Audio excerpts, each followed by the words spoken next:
नमस्कार. यशस्वी किचन चॅनलमध्ये तुम्हा सर्वांचं स्वागत आहे. आज आपण मटकीपासून एकदम चटपटीत चटकदार अशी भेल बनवणार आहे.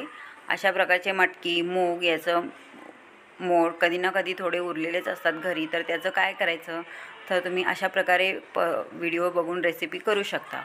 त्यासाठी मटकी मी भाजून घेतलेली आहे आणि भाजल्यानंतर त्यामध्ये कांदा, टमॅटो, कोथिंबीर, लिंबू पिळलेला आहे, चाट मसाला घातलेला आहे, फरसाणा घातलेला आहे आणि कोथिंबीर भरपूर घालून अशा प्रकारे सर्व केलेला आहे.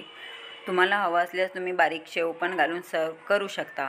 आणि ही रेसिपी तुम्हाला आवडल्यास लाईक करा, शेअर करा आणि सबस्क्राईब नक्की करा. अशा प्रकारचं एखादं तुम्ही स्नॅक्स ट्राय करू शकता. व्हिडिओ नमस्कार. यशस्वी किचन चॅनलमध्ये तुम्हा सर्वांचं स्वागत आहे. आज आपण मटकीपासून एकदम चटपटीत चटकदार अशी